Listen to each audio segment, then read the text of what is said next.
चौकन्ने रहे।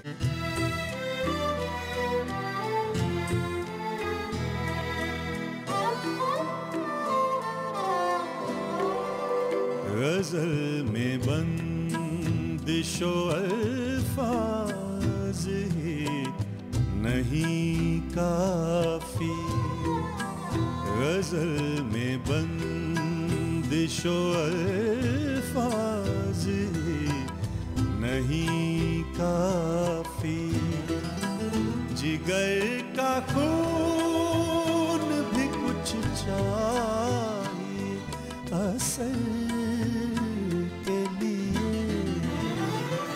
अंदाज़े बयान, अंदाज़े बयान, अंदाज़े बयान।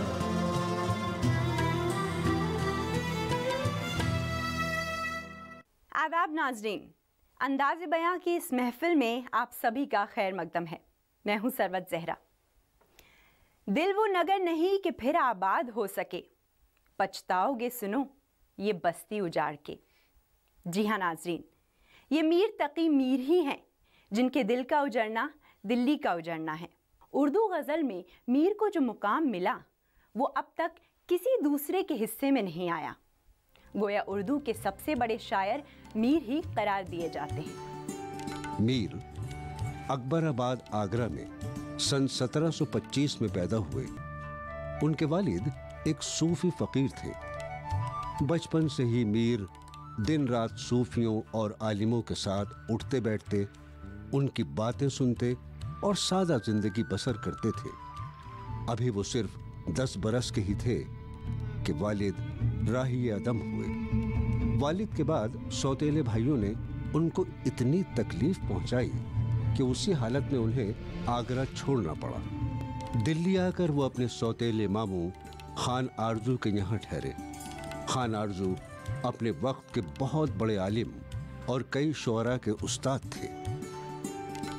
कामत खमीदा रंग शिकस्ता बदन नजार, तेरा तो मीर गम में अजब हाल हो गया। जी हाँ, मीर को बचपन ही से मुसीबतों का सामना करना पड़ा। उनका दिल बचपन ही से जलन महसूस करने लगा और उस जलने से जो धुआं उठा उसे किसी ने नहीं देखा।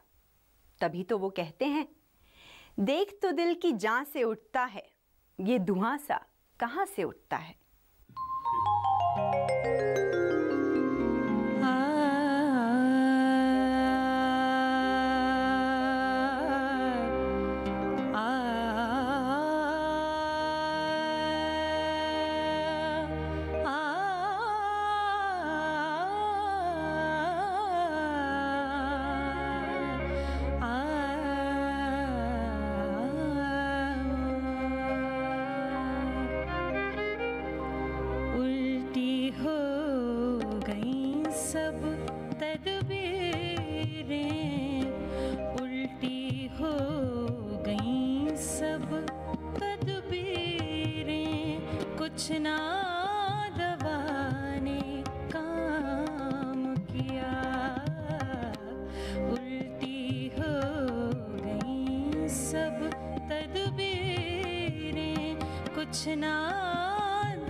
दे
मुख्तारी की,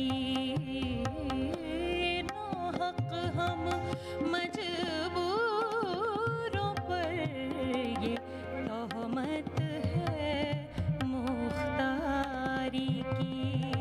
चाहते हैं सो आप करे हैं, चाहते हैं सो आप करे हैं। हमको बस बदनाम किया, उल्टी हो गई सब तदबीरें, कुछ ना दवा ने काम किया।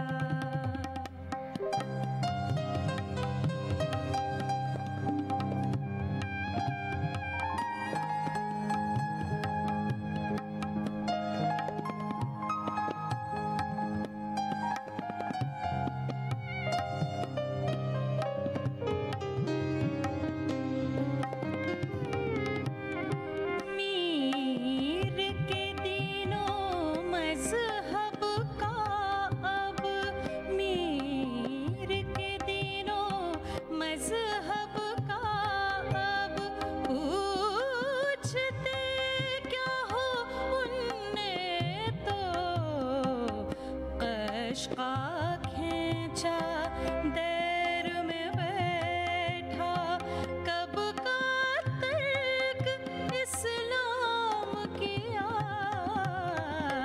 उल्टी हो गई सब तदबीरें।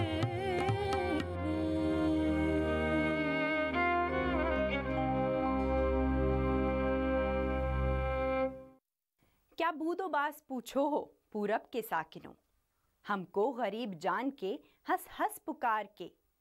दिल्ली जो एक शहर था आलम में इंतखाब, रहते थे मुंतखब ही जहां रोजगार के, उसको फलक ने लूट के वीरान कर दिया, हम रहने वाले हैं उसी उजड़े दयार के। आगरे से दिल्ली उनकी दूसरी मर्तबा आमद जब हुई तो उनकी उम्र तकरीबन 15 या 16 साल थी। 15 या 16 साल की उम्र का बच्चा दिल्ली को तबाह होते अपनी आँख से देख रहा है, माशरत को उजड़ते देख रहा है, और इसकी तस्वीरें उसकी शायरी में इतनी तफसील से जमा कर दी गई हैं, बल्कि हो गई हैं कि वाकई हैरत होती है कि इस शख्स पर उसके ज़माने का कैसा असर पड़ा। एक दो नहीं, शायद उसकी 1700 गज़लों में से हर गज़ल में दो एक शेर ऐसा ज़रूर निकल आएगा जिसमें दिल्ली की तहजीबी ज़िंदगी के तबाह होने का जिक्र है।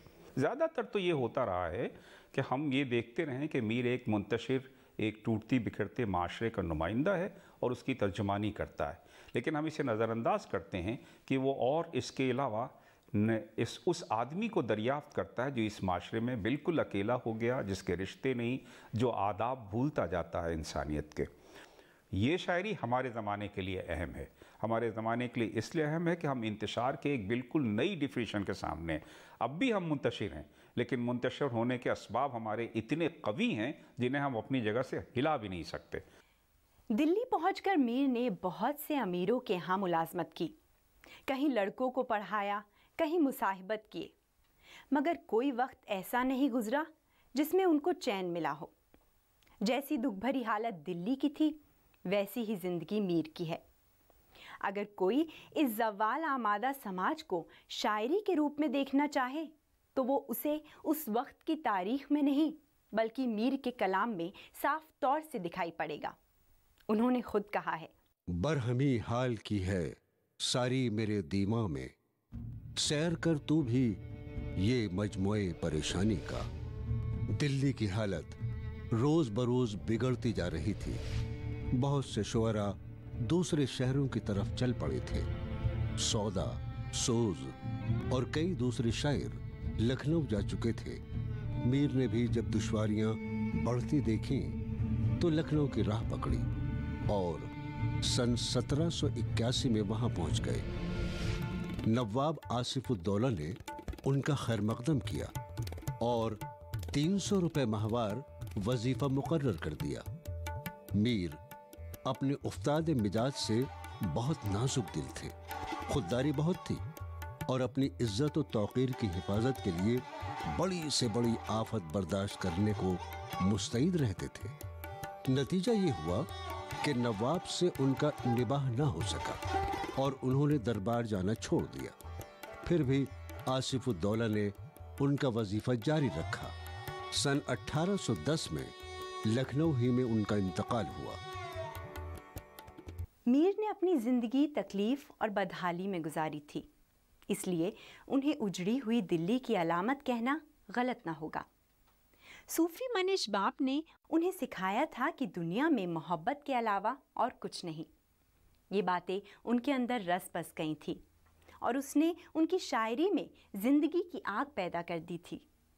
उन्हें निगाहे मोहब्बत का जख्म भी लगा और आप बीती इंसान की तर्जुमानी करने लगी।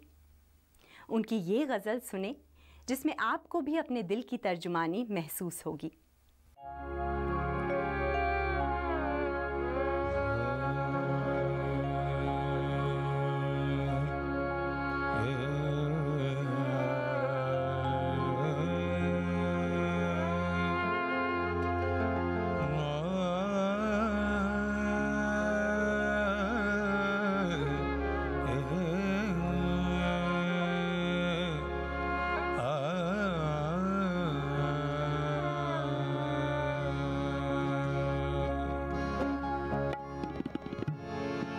पत्ता पत्ता बूढ़ा बूढ़ा हाल हमारा जाने है,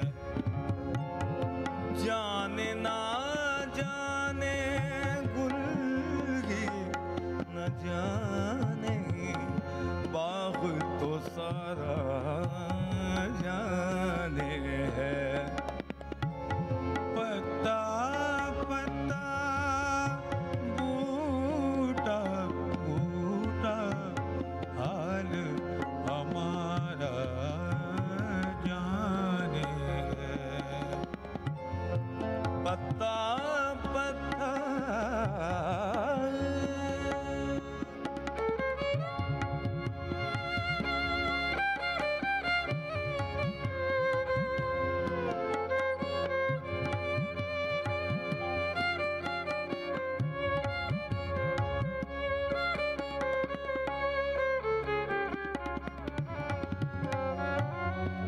चारा करी बीमारी दिल के रस में शहरे हुस्न नहीं। चारा करी बीमारी दिल की रस में शहरे हुस्न नहीं। चारा करे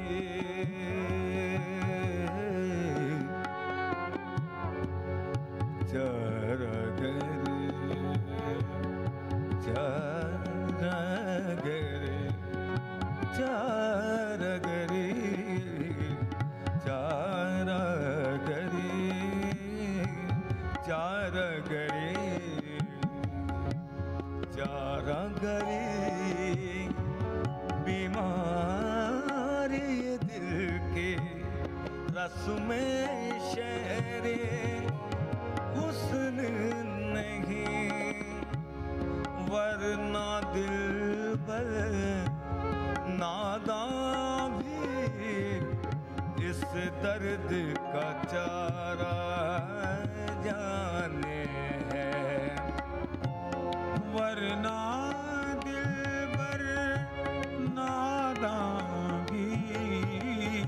इस दर्द का चारा जाने जाने ना जाने गुल ही ना जाने बाग तो सारा जाने पत्ता पत्ता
सब कुछ तंजो कनाया, रमजो इशारा जाने है।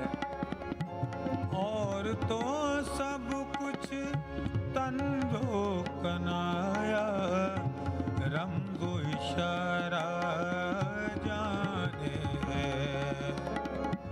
जाने ना जाने गुल ही ना जाने, बाग तो सारा जाने है। पत्ता पत्ता बूटा बूटा हाल हमारा जाने है।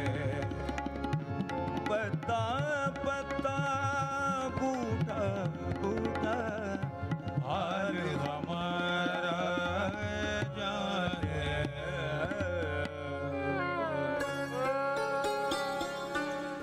मीर हमारे तन्हा शायर हैं, हमारी तहज़ीब के, शेरी तहज़ीब के, जिनको खुदाए सुखन कहा गया है, यानी शायरी की दुनिया का मालिक, शायरी की दुनिया का खुदा। खुदाए सुखन का ख़िताब या खुदाए सुखन का लक़ब मीर साहब के अलावा और किसी के लिए इस्तेमाल नहीं किया गया। मीर ने गज़ल के अलावा और तमाम जितनी भी मारूफ़ शेरी असनाफ़ हैं, उन तमाम असनाफ़ में मीर ने खातिर ख़ा तब आज़माई की। यानी ऐसा नहीं है कि मीर ने गज़लें कहीं और दूसरी असनाफ़ से उनका कोई वास्ता नहीं रहा। मीर ने 30, 35, 40 के आसपास मसनवियाँ लिखी, मीर ने मरसिए लिखे, मीर ने शहर आशूब लिखे, मीर ने क़साइद लिखे, मीर ने मनक़बतें लिखीं, तो रुबाइयाँ मीर ने कहीं। लेकिन ये बात भी अपनी जगह मुसल्लम है कि मीर की जो भी अज़मत है, मीर की जो बड़ाई है, मीर के जो कमालात हैं और मीर को जो खुदाए सुखन कहे जाने वाली बात है, उसकी बुनियाद है उनकी गज़ल गोई। ज़ौक़ ने अपने मख़सूस अंदाज़ में एक शेर में कहा कि न हुआ पर न हुआ मीर का अंदाज़ नसीब, ज़ौक़ यारों ने बहुत ज़ोर गज़ल में मारा। नाज़रीन, 6 दीवानों के अलावा मीर की और भी कई किताबें मिलती हैं जो फ़ारसी में हैं। ज़िक्र मीर, निकातुश्शौरा, फ़ैज़ मीर, जिसमें उन्होंने अपने बेटे की तालीम के लिए कुछ सूफ़ी फ़ौक़रा की कहानी बयां की है। मीर की गज़ल का एक और रंग देखने के लिए आइए नाज़रीन, ये गज़ल सुनते हैं।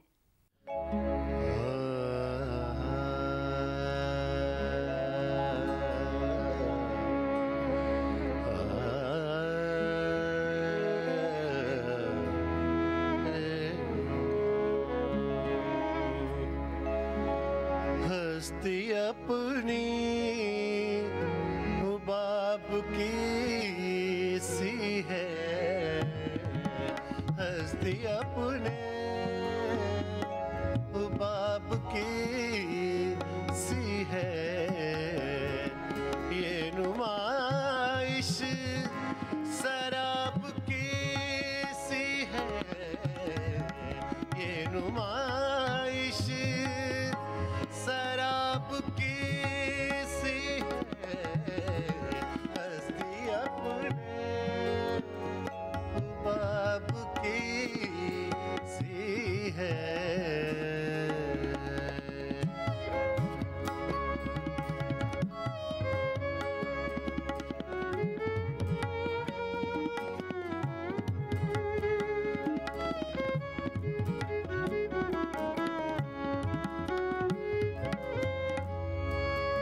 नाजुकी उसके लब की क्या कहिए,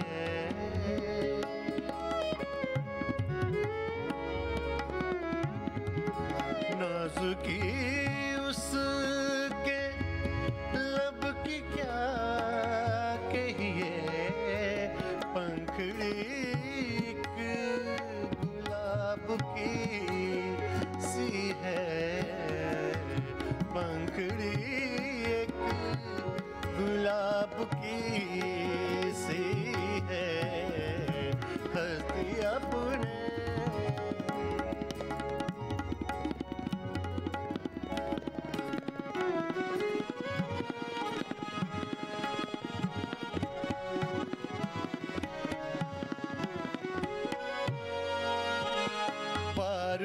बार उसके दर पे जाता हूँ,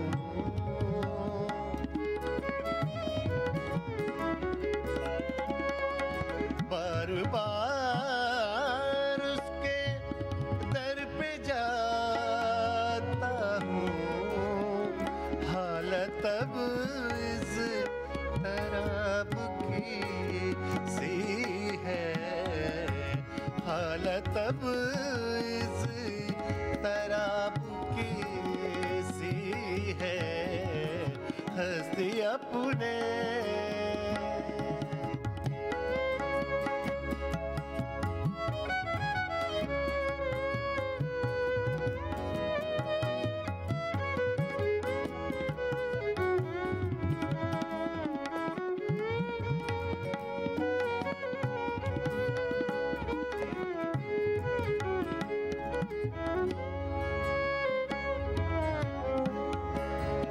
मीर उन्होंने बाज आँखों में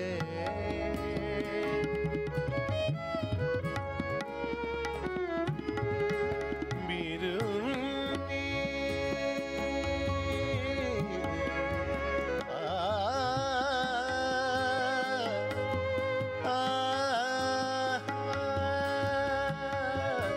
मीर उन्होंने बाज आँखों में सारी मस्ती शराब की सी है, सारी मस्ती सारी मस्ती सारी मस्ती शराब की सी है, हस्ती अपने बाब की सी है, ये नुमाइश शराब की सी है, हस्ती अपने बाब की सी है,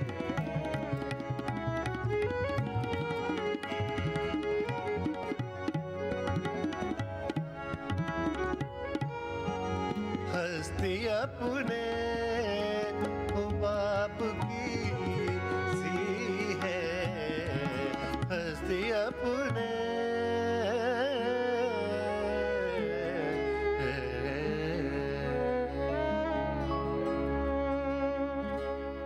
मीर ने एक ऐसे आलम की अपने दिल में तख्लीक की थी जिसमें ज़िंदगी की सारी रानाइयाँ उनके लिए मादूम हो चुकी थीं।